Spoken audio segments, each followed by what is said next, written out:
Hello guys, good morning mga kabaka, mga kaka-farmers. Ngayong umagang po ito ay magpapakain po tayo ng ating mga alagang baka. Nangumpay po tayo ng maaga doon sa ating dati pinapangumpayan. Dahil dito sa aming sugahan, ngayon pa lang po nag-uumpisang tumubo ang mga damo. Ayan, oh. Makikita nyo po sa likuran ko, ngayon pa lang nag-green. Medyo maigsi pa. Kaya nangumpay po tayo ng mahaba-haba na damo, mga napier grass po ang ating nakumpay ngayon. Tara, tingnan nyo po ngayon kung paano sila kumain ng kanilang mga kumpay. Ito na po ang ating alagang si JR. Ayan, nabigyan ko na po siya ng kumpay. Isang buong sa kanyang binigay ko sa kanya. Siya yung pinakamaraming parte sa aking kinumpay ngayon. Ayan, isang tali. Hindi ko muna tinanggal yung tali para hindi niya maikalat ng maikalat. Kaya maluwag naman yung pagkakatali niyan. Ayan, o, ating si JR. Kaya papahilab-hilapin pa natin. Ngayon po yung umaga pa.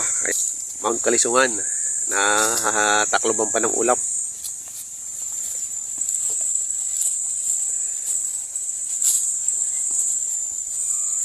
Ayan, o, masayang kumakain ng ating si JR.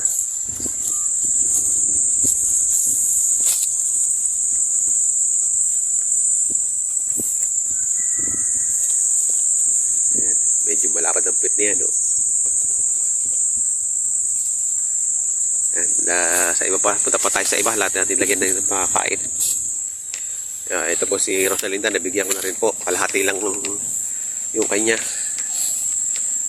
Kalahating tali, kalahating bungkos. Ayan. Medyo maiksi pa kasi ang damo dito sa ating sinusugahan. Pero nasibol na kasi mulan, ilang araw na sunod-sunod na ulan.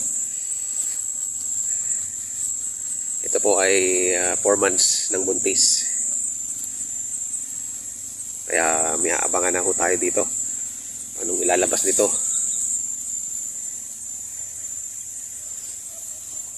Hindi ko siya pinabarakuhan sa ating mga puting baka. KJR. Sana maging maganda ang kanyang maging anak. Hindi ko na pinuputol-putol yung napir at mga ano naman, mura. Ayun, mura naman yung napir, sariwa. Hindi magulang yung yung puno. Kaya sigurado kain nila na yan kahit hindi na uubusin nila yan ng kain.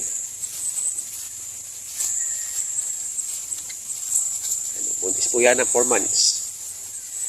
February, March, April, May, June. O magpa-5 na pala ngayong katapusan.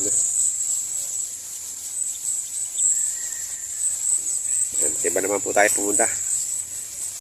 Ito naman po, nabigyan ko na rin ng kumpay itong si Berong. Ayan po si Berong.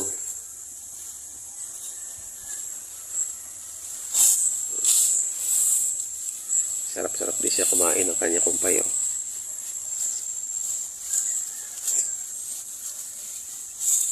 Medyo maganda-ganda din yung katawan nito. Naalsa-alsa na. Maganda rin ng puwitan. Pag ito yung napasagad natin, maganda-gandang magiging presyo nito. Ganda ng ng katawan niya. Maano yung lawlaw ng balat. Maluwag. Ayan, o, kung makikita ninyo, malawlaw yung balat niya.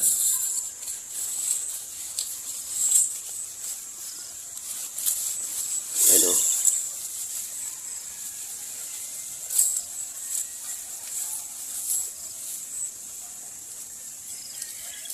Isang araw ay ating napurga na natin to. Ano naman, tuturuan natin ng vitamins. Lahat ng baka natin. Ayan, o. Happy farming. O, ayan. Happy na sila. Kumakain. Ito naman tayo sa iba natin baka.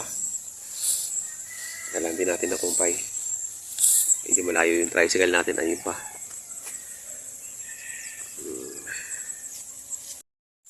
Ayan. Ito na ho. Nabigyan na natin sila ng kumpay. Ito naman ho si Garcia. Ang ating si Garci, malaki na. Pero hindi pa buo ang katawan niyan. Tsaka bata pa ang ano. Tingnan niyo yung kanyang ari. Napakaliit pa. Batang bata pa talaga. Ito, lalaki talaga itong baka ina ito. Ito yung nabili natin sa Padre Garcia. Kaya pangalan ko rito ay si Garci. Ay, tingnan nyo naman ang itong buladas niya. Ang haba ng paa. Ang luwag ng ano, ang luwag ng balat. Ang lambot. Batang bata pa. Pero ang tangkad na.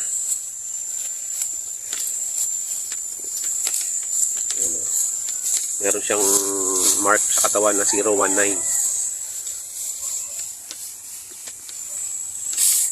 Maganda rin naman ang puwitan nito o lapad. Kaya magandang pabilugin, hindi tulis. Ayan o. Matakaw din sa kumpay. Ayan. Talagang ano, binawakbakan niyang mabuti yung ating kinumpay. Na-pear grass po kasi yung kumpay kong yun. Mura-mura. Hanggang bewang ko lang eh. Ayan yung mga sinibol ng ating mga kinumpay dati. Ngayon eh, nagsisisibulan na ulit. Ayan, si Garci.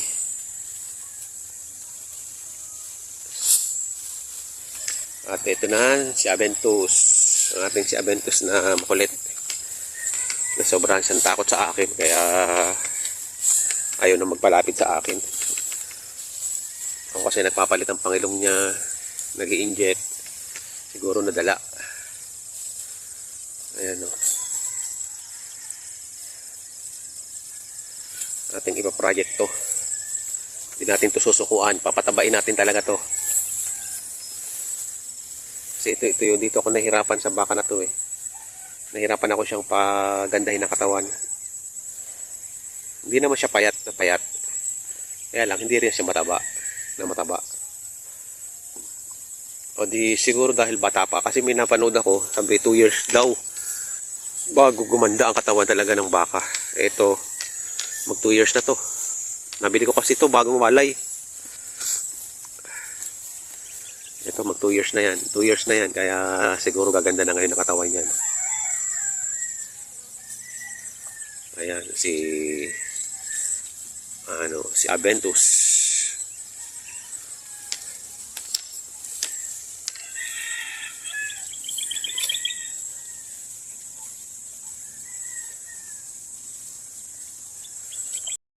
Ito naman ang ating dumalaga. Anak ni Rosalinda. Si Daniela. Ayan. Ito yung kumpay niya. Nakita niya kasi yung motor. Akala niya may painom. Hi!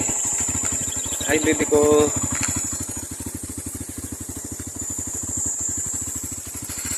Ayan, balik na siya sa pagkain sa kumpay niya.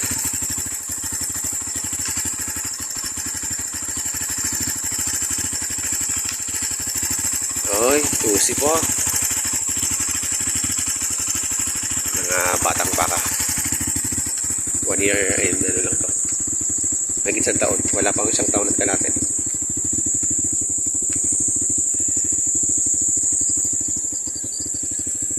Si Daniela.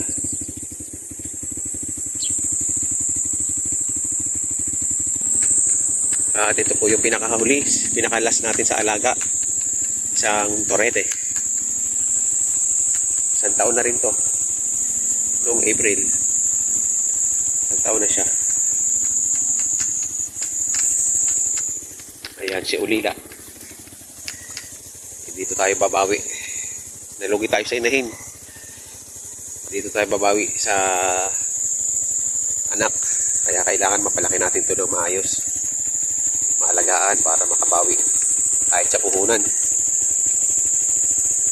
Ayan o ang ating mga alagang baka. Sa isang araw ituturukan natin ng ano pag hindi ulan kasi parang ulan ngayon. Makulimlim. Thank you for watching. Happy farming mga kabaka, mga ka-farmers.